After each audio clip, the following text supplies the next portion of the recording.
You want to stop your herpes outbreaks? Here's what you need to do.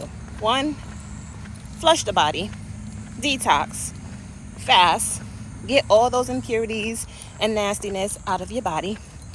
2, when you break that fast, start eating whole foods, clean foods. Stop with the processed foods. Stop with the refined sugars and flours. Stop with all of that BS and eat clean. 3, you got to eat some probiotics and prebiotics. Probiotics is going to put good bacteria into the gut. Prebiotics is going to feed that good bacteria. Over 70% of your immune system lives in your gut.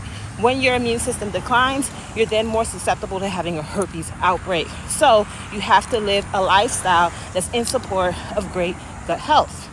Now, you can do all of these things, but if you do not know how to regulate your nervous system, you'll probably still struggle with outbreaks. Why? Because 1, stress lowers the immune system. 2, when our nervous system goes into a sympathetic state, it communicates to this gene called the JNK gene, which then communicates to our virus, telling our virus it's prime time to replicate. So if you do not know how to regulate your nervous system and you're not doing this daily and you're constantly stressed out, constantly experiencing anxiety and anxiousness and worry and not doing anything about it, you're still going to suffer with back-to-back outbreaks. I hope this helps.